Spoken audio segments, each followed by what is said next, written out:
Wow, we're here on the morning of Milan San Remo, and yeah, just looking out the window now, it is pretty horrible weather. It's super wet and low fog, so it's definitely going to make for an interesting race today. Hopefully it clears up and warms up a little bit. But yeah, I think you can expect some fireworks in the rain later on today. Everything's gone well in the lead up. Felt good yesterday on the ride, and now it's just time to rip the band-aid off and send it. We have a super strong team here with lots of guys to help our leaders. We have a few leaders, and yeah, it should be a good race. I have Ryan Mullen as my wingman today, so he'll be helping me through the day to guide me and keep me out of trouble. And when I stop, he'll stop. So that'll be a nice luxury to have. And yeah, it'll be a lot of going back to the cars for foods and changing jackets, I presume, with this weather. But it should be an exciting day, and let's go.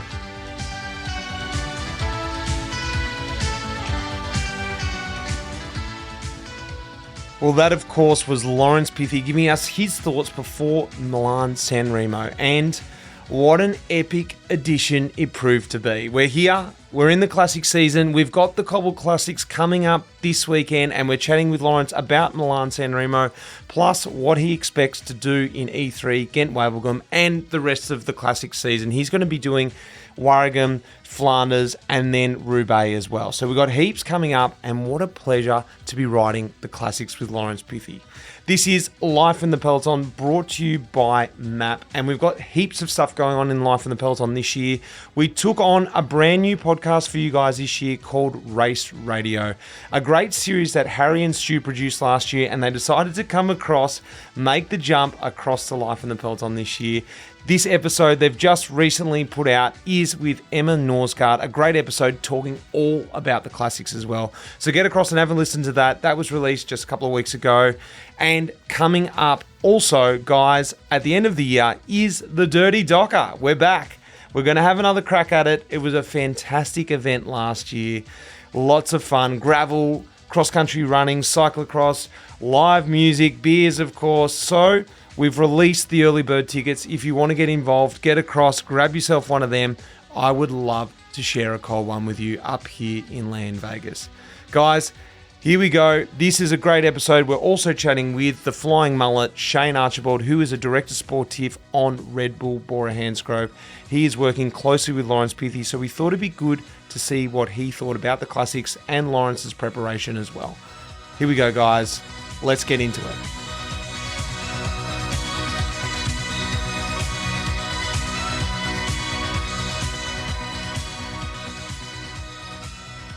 Hey, buddy. How are ya?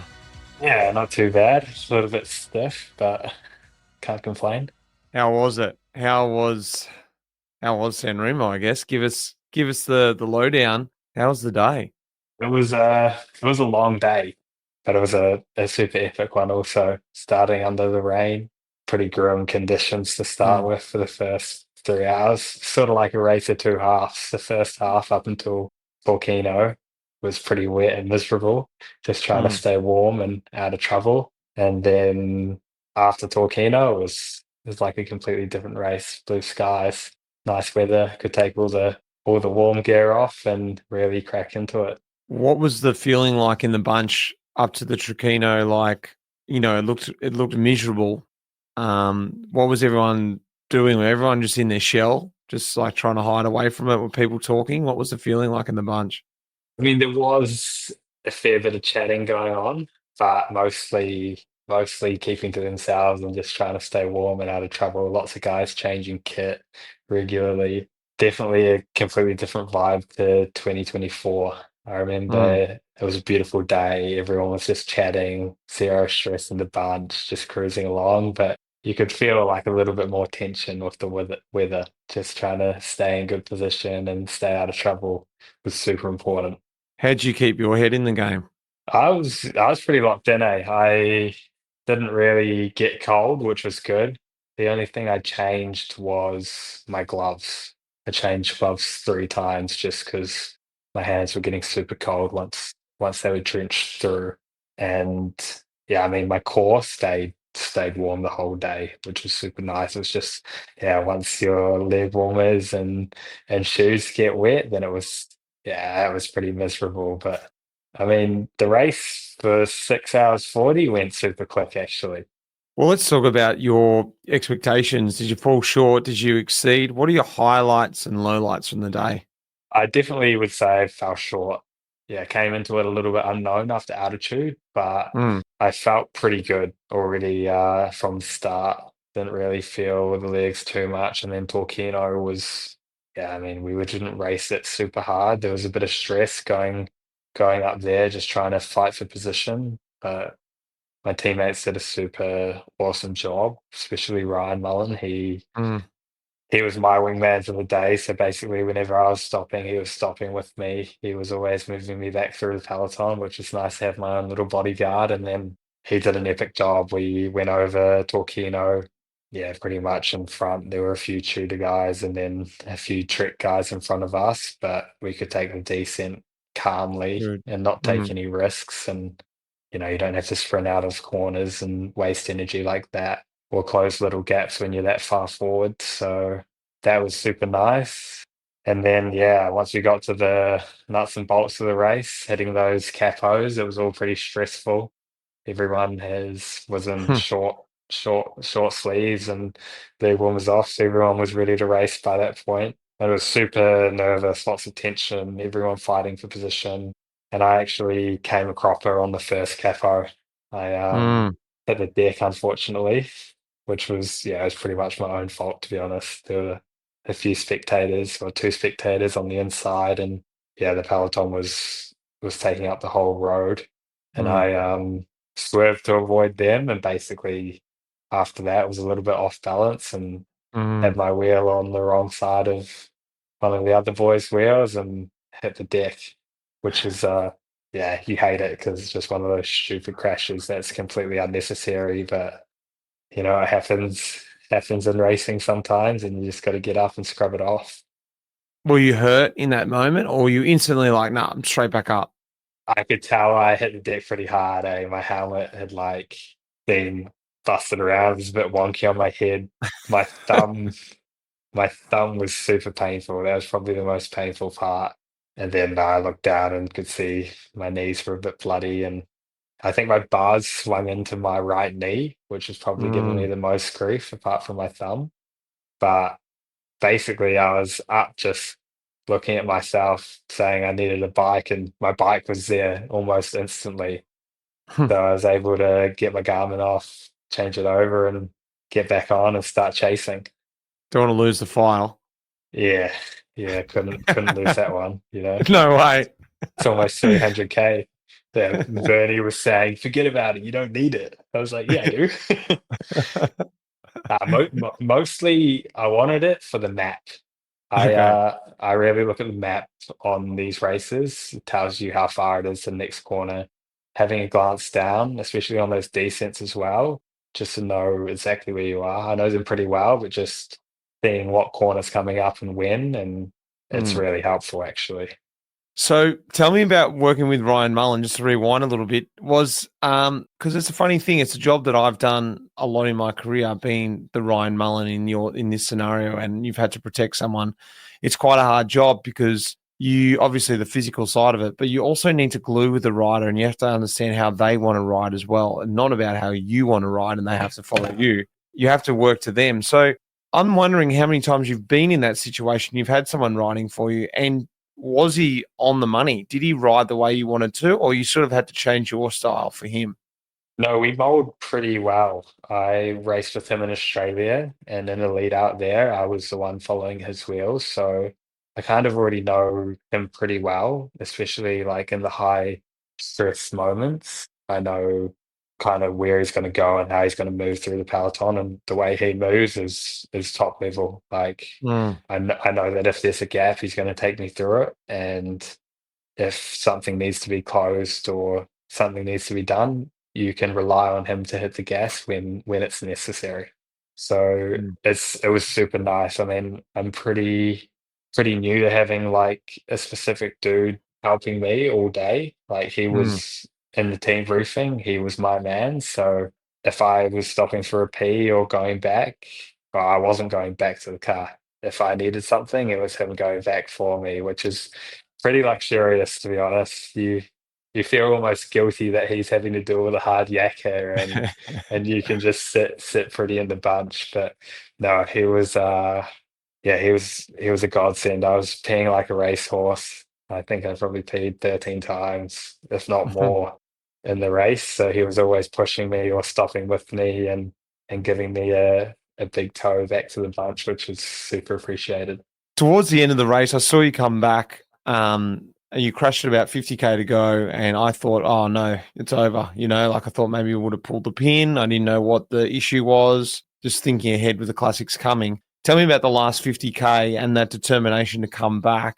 Maybe it was just for yourself to prove like, no, I need to finish this. I want to finish this. Or maybe it was like you didn't think about it. I don't know. Tell me about that last 50k and coming back and actually doing a pretty good job towards the end of the race as well. I didn't even think about it, to be honest. There was no like thought of I'm out of the race. I knew I had good legs. So I just knew I had to get back on the bike and I'd make my way back, Mm. hopefully not using too many bullets, sort of assess the damage. I was able to get back.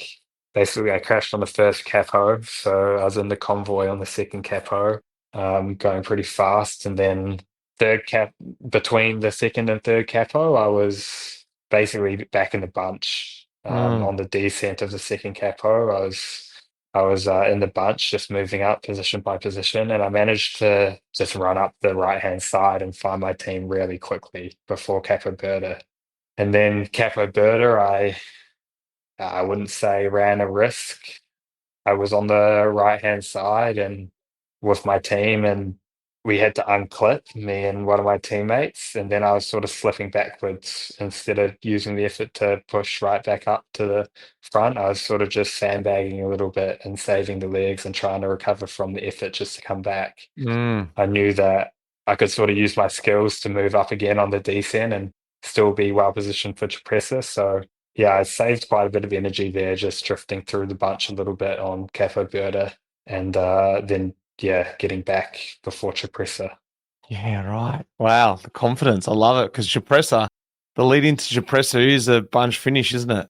Yeah, it's like a lead out, full lead out for Yeah, the finish line. I mean, that's a lot of guys' finish line.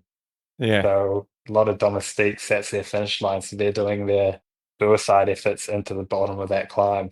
I didn't have great positioning, and there was a crash right at the bottom. Basically, Mm. through that corner, happened right in front of me. Confident Sky just took it a little bit wide, and there was sort of a pothole on the left-hand side that his front wheel just went straight into and yeah, exploded basically. So I got pretty lucky to avoid that one. I was thinking, shit, I can't crash again. Um, and then from there, man, it was a hot pace. Yeah. I looked up and saw UAE. I think it was Wellens absolutely ripping it from the get-go. So I didn't even try to move up from then. I just sort of sat 25th wheel and picked guys off as they were going backwards. Because I mean, to move up then, you're using so Mm. much energy, and I knew I had to be a little bit conservative. So yeah, maybe looking back on it, I should have pushed up and used a bit of energy to go straight in. But man, the first 5 minutes was so hot that yeah, probably couldn't have really moved anyway, to be honest. You were Um, moving. You were moving on the wheel. You were just staying there, just doing a max yeah, effort on the wheel. yeah, exactly. You see guys starting to wriggle on the seat and their heads start to bob, and you think, oh, I'm gonna have to move around him shortly. Just But one bike length at that point can be. yeah, yeah. I mean, it hurts. I Yeah, we were flying up it. I heard in the radio though, like Bernie said, it's only Wellens Mm. in front right now for UAE. So I thought for sure he can't do the whole climb at this pace. And there Mm. was a little lull in the pace, which I moved up quite a few positions, which was good before Navarez went to the front and started ripping it again. They had it lined Yeah. out. Like, does it put it in perspective? Because you talked about moving up, and I can talk from the watching the TV point of view. During that time, Navarez was moving Pogacar up. Pogacar was out of position. And, there's a question around whether that took his sting out because they weren't all in that perfect line when Wellens was ripping. I guess now it's understanding like how hard that really was. And then again, Navarez to lift it after doing that job. Like, what was it like when he hit the front? You said there was a pause and then he lifted it, or he just continued at the same pace Wellens was going?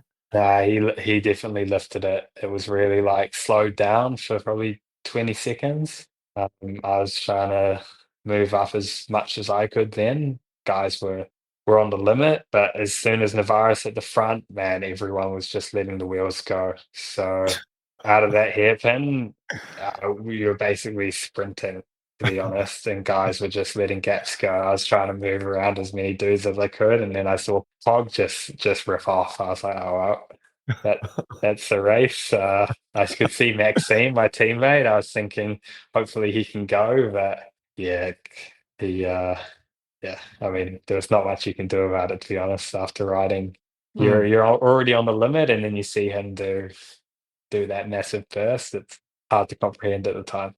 Okay, now in I guess in reflection, is San Remo a good start to your classics this year? Everything rolled up into that. You've had the crash, but you've got through and you've come off altitude. If you had, do you feel better for it, or do you wish you had more time getting racing Ks in the bank, or what are your feelings now? I have to say I'm pretty happy, to be honest. I wasn't sure how I'd be moving, but the way I felt on the weekend, I mean, I definitely could have played my cards a little differently after yeah, those three guys or four guys when Romain Grigor was there as well went away. I went to the front and started riding the final K and a half at Cipressa, riding for Maxime. I sort of folded into a support role. But I mean, in hindsight, we were probably never catching them, so I should have saved my legs because I still felt pretty good. But yeah, I think I can be happy and confident. I've not really felt like this on the bike ever. So I think Mm. looking at the Belgian classics now, San Remo's not the result we were hoping for, but it's definitely a step in the right direction and can take some confidence out of it. Run us through now what the process is moving towards E3. E3's on Friday. Got a couple of days before there. What's the last couple of days been like? What do the next couple of days look like heading up to Belgium? Yeah, I had a couple easy days. Tomorrow I'll just recovering from the crash. I've been pretty stiff and just the usual post crash sort of muscle soreness and stiffness, which bound to happen. So I've just been recovering from that, making sure I'm putting the body first before really ripping into the training again. We'll have a hard day on the bike tomorrow, and then that gets the ball rolling for the Belgian races, E3 on Friday, Gent-Wevelgem on Sunday. So it's going to be a big week. What's your expectations heading into those races? Because look, E3 is definitely, maybe it doesn't get the creds of some of these other races, but it's, if not the hardest, one of the hardest races there is. It's 17 climbs in 209K. It's just jam-packed full of everything. But then you've also got Gent-Wevelgem, fond memories of Gent-Wevelgem last year. You're going to be going to both of those races full gas and see what happens. You've got, maybe saving a bit for Gent-Wevelgem. What's your thoughts with these two coming up and coming off San Remo? Now you know where your legs are, but you're probably thinking, I still want to show everyone where I'm at. Yeah, I mean, E3 is like a mini Flanders, I guess. Mm. It's got all similar climbs coming in from different directions, so it's a super hard race. It's one I've never done before, actually. Oh, right. Yeah, it's the one I missed last year just to save myself a little bit. So it's going to be new for me, new race, which will be cool and exciting. And I mean, looking at the start list, you got Van der Poel, Pog, Van Aert, you got all the big names again. So yeah, it's going to be a huge race, and I'll just have to actually try and play my cards right and be there in the decisive moments. It's an absolute doozy, that race. It's so hard. Have you got the leadership there? What's the idea now? Is there any conversation around that, or you hear that when you get down to Belgium? Mostly hear that when I get there. I think we got a super strong team. It's a very new team. We've not really raced together. We've got the Van Dyke brothers, Oya Lascano, and then Danny Van Poppel, Ryan will be there as well. I think Sam Welsford's racing E3 as well. So Mm. got a lot of experience there, but then also new guys riding together. So hopefully we can click in and gel straight away. I think, yeah, it's super important to just really try and click click with each other and communicate well because, I mean, we don't have the number one favorite.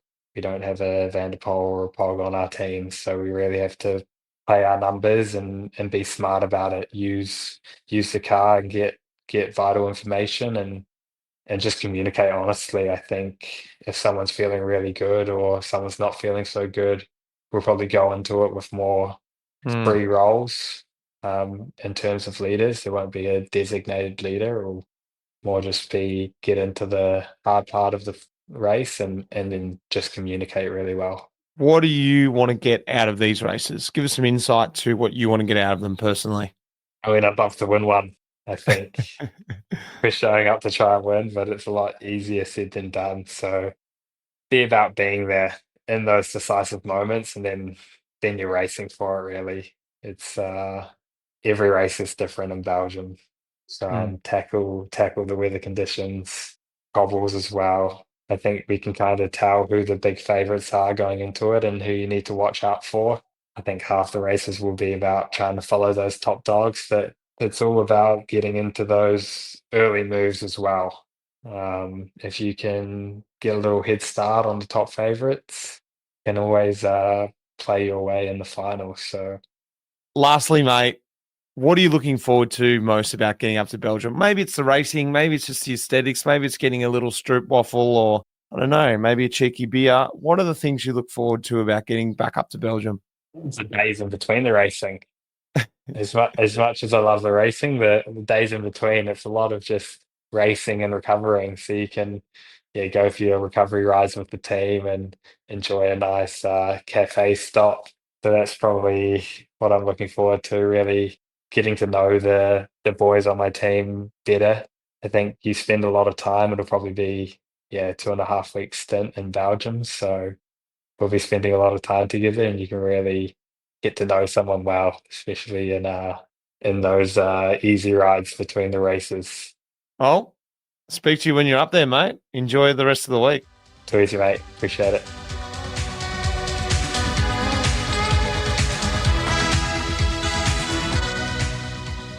Archie, how are you, mate? Good, how are you? Not too bad. Not too bad for 6:30 in the morning. Oh, yeah, early start. Sorry about that, mate. Busy days here in Catalonia. That's all right, mate. That's all right. Mate, I just want to give you a quick call because I want to chat a little bit about Laurence. Yep. What's the thought about Laurence? I want to get a little bit of background about him. He had the great season last year, and I'm just sort of want to understand you're his director, his point of contact. What is the feelings? How working with him? He's obviously a Kiwi, so you got that in common. But you know, him coming across to Bora, what was the thoughts there behind the team, and how's it been going so far? Yeah, I mean, I was a big advocate to get Laurence here when it came into communication, that it was a possibility. Obviously, I raced a few times against him at Nationals, and obviously being an ex-track rider and himself being a junior world champion on the track, it was sort of a big pulling thing to me. And also his style of racing, he's a very smart bike rider. Obviously, coming from the track and New Zealand, it sort of goes hand in hand. more so than Aussies, I would say. No. And he's just a very intelligent rider. And then obviously I wasn't in the big talks for the team. I just put my 2 cents in, and pretty happy to have him on board. He's obviously super talented. Did, like I said, did have a great season last year, but he has the potential to do much, much more, that's for sure. How's he been fitting into the team so far? I spoke to him and he mentioned that actually his first training camp was the one he did at Tenerife. He didn't do one at FDJ before, so a big experience. And he said, you know, everything seems very dialed. It's been a really big overall experience for him so far. So how do you think he's fitting into the team? Yeah, he's fit. I mean, I did Tour Down Under with him early in the year. He fits in pretty well. He's a charismatic young rider, I would say. Pretty easy to get along with. Up for a good laugh. He's not only a professional athlete, he does have a good time as well. So that makes it easier to fit in. I haven't heard anyone say any otherwise on the team, that's for sure. What about this year? And, you know, there's this sort of I guess, underlying pressure that is there, whether he feels it on himself or whether he's feeling exteriorly from, the public or whether it's from the team. He had that great season last year. He's coming into the team as one of the leaders, I'm assuming, into the classics. I would hope to see him do things like he did last year and then be able to go on with it. How's he been handling that expectation coming to the classics? I think, most of it would be self-implemented pressure from Laurence. He's a very motivated young bike rider, although he has a good time and has a laugh. He's extremely motivated and extremely professional. More from the team side, is more a multi-year project. Obviously, he had, like you said, he made some very good moves last year. Didn't quite have the age or legs to pull it off. But we're obviously just looking for a step in the right direction, not necessarily winning the big ones, but just progress forward as all the team sort of side. So the added pressure comes probably within from Laurence himself. What's it like working with riders as a director like that? That contact, being a rider yourself, now being on the other side. There were some sports directors I really connected well with, and others that I didn't necessarily dislike, but the connection wasn't there. It's that one thing, you get assigned a rider, this expectation that you guys are going to get on. Sometimes it works, sometimes it doesn't. What's it like as that role? Maybe Laurence is a good example, but we just in general, what's that like working with the riders? And because we're all, well, I say we're not anymore, but we were all fragile riders, and at any moment you can be on the sort of the edge of your tether and you need someone to talk to. Some riders are a bit more withheld. What's the whole role like as a DS and being that contact? I mean, I like that part of it. I like to still feel, as do you, still working in the cycling circles as a rider. I haven't necessarily switched fully into the sports director mindset, I would say, because like I think you touched on briefly, some of them you don't connect with. But I also think it's a strong thing behind personality. You need to have the same personality as the rider. And culture. I think culture is a big thing. And luckily for me, I'm working with the two Kiwis. Unfortunately, an Aussie as well, but I had to take the good with the bad. So, I mean, I think culture is a big thing, and that's what teams do try and piece together. Obviously, it's not always necessarily the way it falls, because sometimes it's just impossible. Numbers are just too uneven. But in my case, the four riders I work with personally, I would say, I hope they say the same, good relationship. Everything's going pretty well. But yeah, for me, it's a culture thing is the biggest, and a personality thing. But yeah, I love it. It's a good experience. It makes me still be close to the riders, because obviously the rest of the sports directing side of life is a bit different. You're not necessarily in touch with what I enjoyed from cycling all the time, but that's one of the good parts. What does the actual process look like? Do the riders just send you a message, or you just give them a call when you think maybe they'd like to hear from you? How does it all work? That's all rider to rider as well.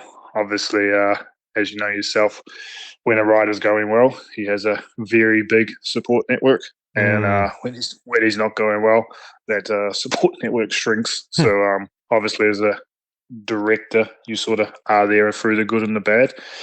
But each rider's different. Laurence, for example, he has some experience also within the team, with how the team works. So he contacts me on all sorts of different things, And actually the same as Finn Fisher-Black. It's like, just who do I contact about this? Who would know the answer? So I'm generally the point of contact for all those questions.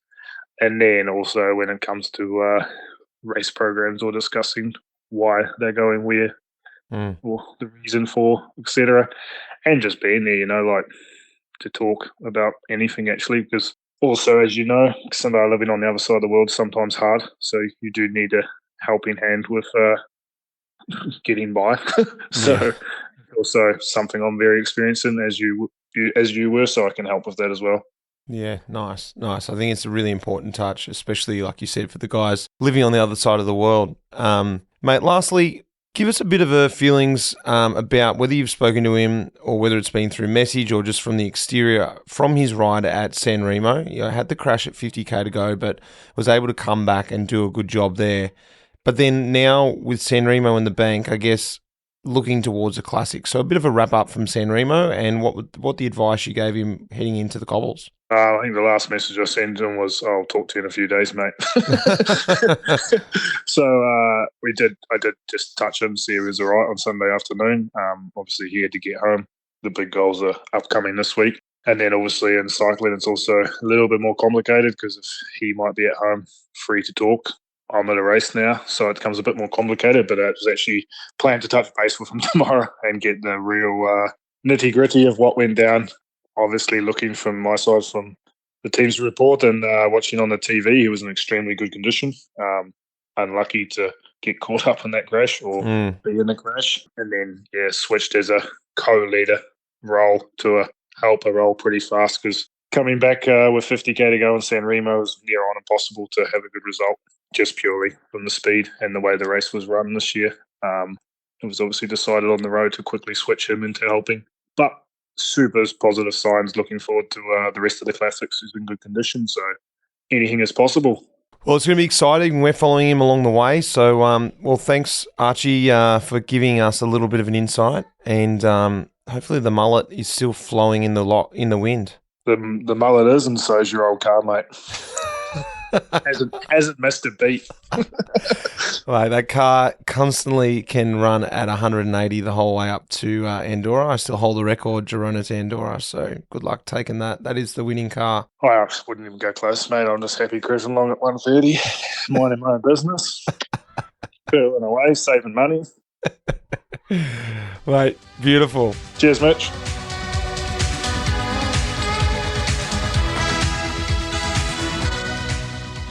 Well, I hope you enjoyed that. A little insight to what it's like being out there on the road in the long race, San Remo, and a bit of a preview for the weekend coming up. An exciting time of year. We have got E3 and Gent-Wevelgem right around the corner. We're going to be hearing from Laurence just after the weekend. He's going to drop us some voice notes too that we can tap into the episode to get his on-the-moment thoughts. Guys, I hope you're enjoying this little series with Laurence Pithie. Until next week, big thanks goes out to Red Bricks Media who are stitching these episodes together, and of course our major partner MAAP. Until then, see you guys. That iconic music in this episode was composed by none other than the legend Pete Shelley. Cheers, mate.